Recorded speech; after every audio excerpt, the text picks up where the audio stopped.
Hello students, સો બહુ મોટી news આવેલી છે.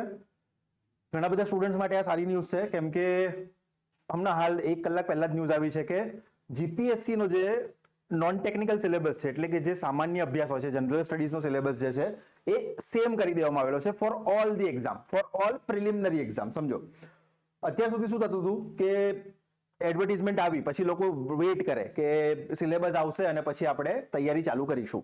તો આ જે પીડીએફ છે જે હમણાં જ જીપીએસસી ની વેબસાઇટ પર આવી છે, એમાં ક્લિયરલી લખી દીધું છે કે અભ્યાસક્રમનો વેઇટ કર્યા વગર તમે તમારી પ્રિપેરેશન ચાલુ જ રાખજો. એટલે કે શું છે, હવે એક જ સિલેબસ, જીપીએસસી નો એક જ સિલેબસ અને ઘણો સારો સિલેબસ છે. સિલેબસને ટૂંકાઈ પણ દેવામાં આવેલો છે, નાનો કરી દેવામાં આવેલો છે અને ઘણો બધો સારો સિલેબસ પ્રિપેર કર્યો છે. તો આ જ સિલેબસ છે ને તમને યુપીએસસી ની એક્ઝામમાં પણ કામ લાગી શકે છે. એટલા માટે આખું ચેન્જીસ કરવામાં આવેલો છે. તો વિડીયો છેલ્લે સુધી જોજો, ઘણી બધી ઇન્ફોર્મેશન છે આ વિડીયોમાં. અને આ વિડીયોને લાઈક કરજો, સબસ્ક્રાઇબ કરજો, બેલ બટન દબાવજો અને તમારા મિત્રોને શેર કરજો. તો જોઈએ શું સિલેબસમાં ચેન્જ આવેલો છે.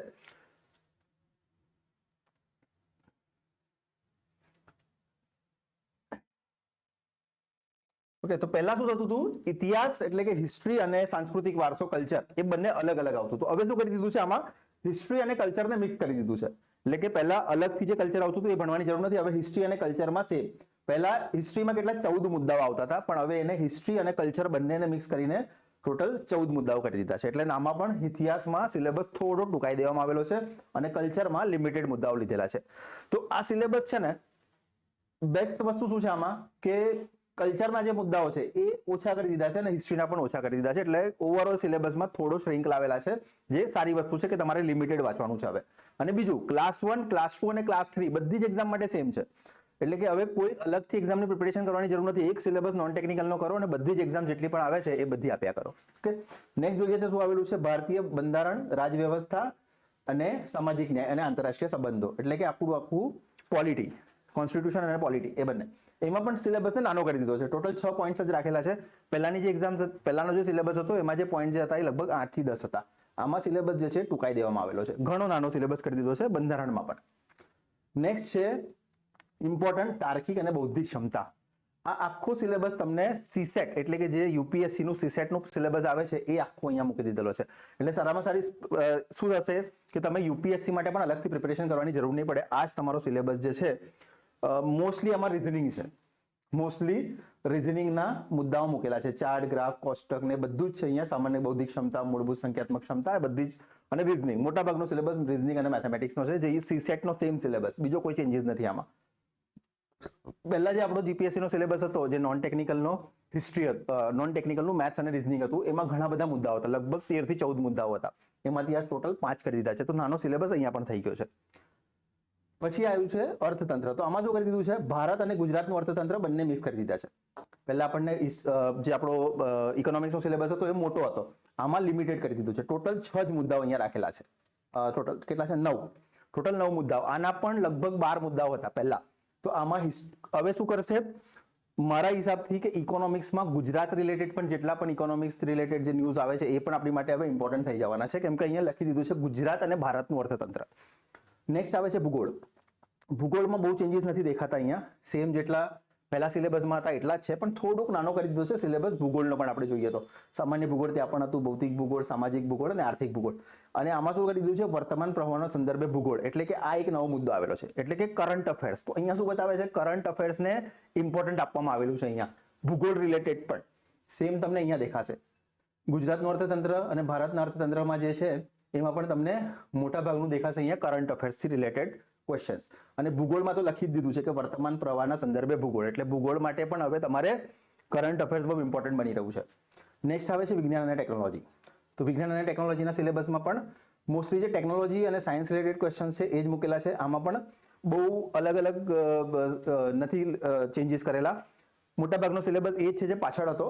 અહીંયા પણ તમને સંસ્થાઓ એટલે કે ઈસરો, ડીઆરડીઓ ને એ બધા માટે વધારે અહીંયા ઇમ્પોર્ટન્સ દેખાય છે. આ છેલ્લો જે કોન્સેપ્ટ છે વિજ્ઞાન ટેકનોલોજી સાથે સંકળાયેલી વિવિધ સંસ્થાઓ, એટલે કે અહીંયા ઈસરો, ડીઆરડીઓ, બાર્ક જેટલી પણ છે, સીએસઆઈઆર, એ બધી સંસ્થાઓ વિશે તમને અહીંયાથી વધારે ક્વેશ્ચન્સ આવી શકે છે.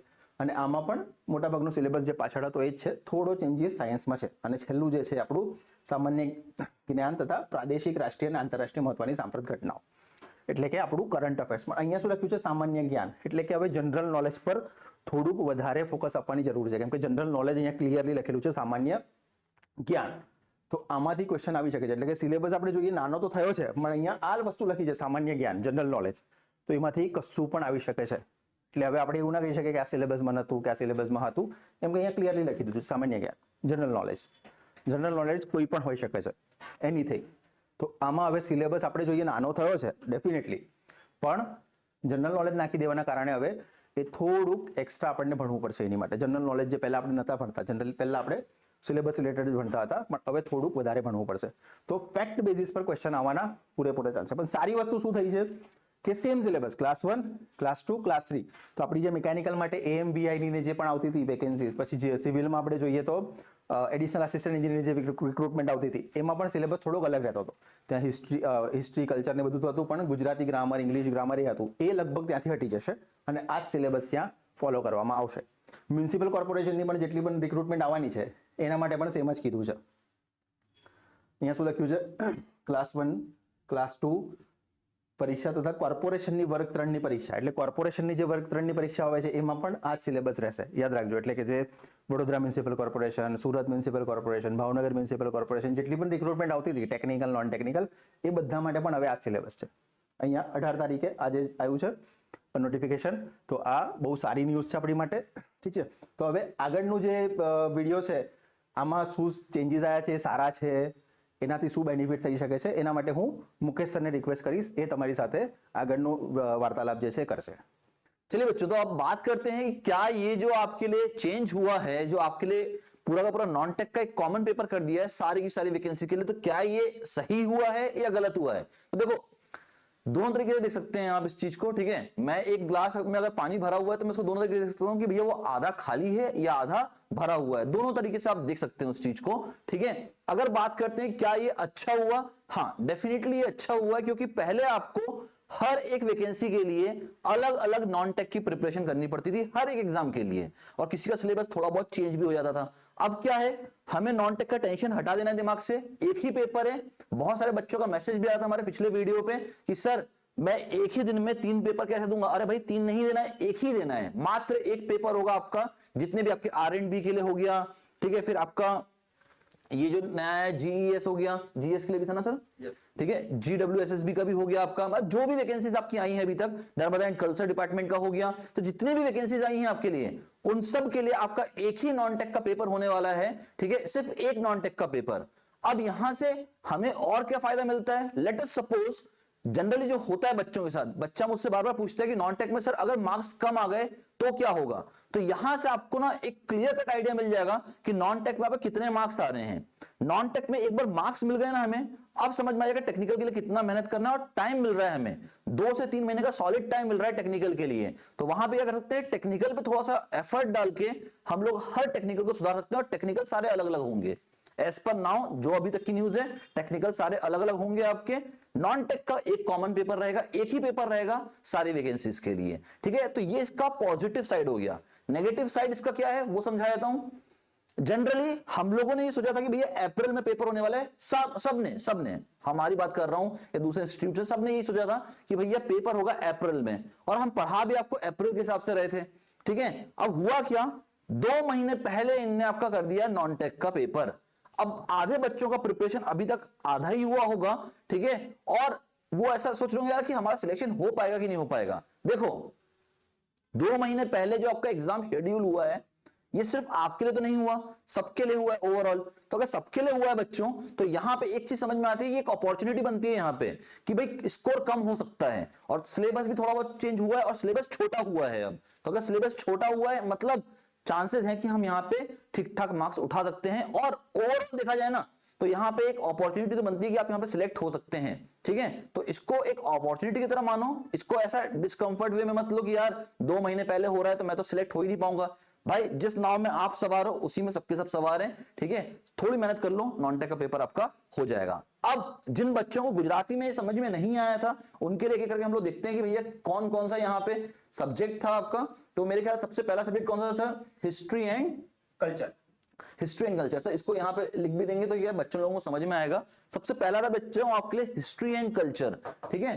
पहले ये अलग अलग हुआ करते थे दो सब्जेक्ट, ठीक है, तो सिलेबस काफी बड़ा होता था, पर अब देखें तो सिलेबस भी थोड़ा सा छोटा हुआ है। अगर आप चाहेंगे तो इसका हम लोग पूरा इंग्लिश में भी आपके लिए ट्रांसलेशन कर देंगे नेक्स्ट वीडियो में, पर वो ठीक है, नहीं तो वीडियो बड़ा हो जाएगा बच्चों, ठीक है। Next constitution and polity, constitution and polity, ठीक है। अगर हम लोग बात करते हैं कि भैया पहले ये दो अलग अलग सब्जेक्ट होते थे, ठीक है, बंधारण अपने आप में बहुत बड़ा सब्जेक्ट होता था। अगर हम देखा जाए तो बंधारण पढ़ते पढ़ते पढ़ते पढ़ते बच्चे का लगभग 50% टाइम निकल जाता था पूरे नॉन टेक का, ठीक है। बट अब उसका पूरा पूरा सिलेबस भी छोटा किया गया है और साथ में उसके साथ ऐड कर दिया क्या, पॉलिटी को। तो अब ओवरऑल देखा जाए तो सिलेबस छोटा हुआ है यहाँ पे, ठीक है। Next reasoning and maths, maths and reasoning, ठीक है। ये देखो आपको हर पेपर में काम आने वाला है, जीपीएससी में तो आएगा ही आएगा, बाकी आप कोई भी पेपर दे लो, ऐसा कोई पेपर रहा नहीं होगा जिसमें मैथ्स एंड रीजनिंग पूछा नहीं हुआ होगा, ठीक है। तो ये तो भैया हर पेपर के लिए कॉमन सब्जेक्ट बनता है और पढ़ना भी चाहिए, क्योंकि आप इंजीनियर हो तो मैथ्स और रीजनिंग थोड़ा बहुत तो आना ही चाहिए यार, और ठीक है। ये है ना, इसमें जी अपना जो यूपीएससी का जो सिलेबस होता है उसमें भी ये पेपर होता है सीसेट के नाम से, अच्छा, और ईएस इंजीनियरिंग सर्विसेज में भी ये रहेगा, तो बस अपने बच्चों के लिए और फायदा है। तो आप लोग को पेपर देना ही है वो, क्योंकि क्लास 1 एंड 2 की जब तैयारी कर रहे हो तो इंजीनियरिंग सर्विसेज का पेपर भी आप दोगे, तो भैया अगर वहां पेपर देने वाले तो ये आपको ऑलरेडी तैयार होता हुआ जा रहा है, ठीक है। मोटा मोटा सर देखा जाए तो लगभग ये वैसे ही सिलेबस है जैसे ईएससी का सिलेबस होता है, अगर है ना। तो अगर थोड़ा बहुत तुम लोग यहाँ प्रिपेयर कर लेते हो ना ढंग से, तो नॉन टेक तुम्हारा ईएससी के लिए पूरा प्रिपेयर हो जाएगा। ईएससी का अगर फुल फॉर्म नहीं पता हो तो इंजीनियरिंग सर्विस एग्जामिनेशन होता है ये, ठीक है।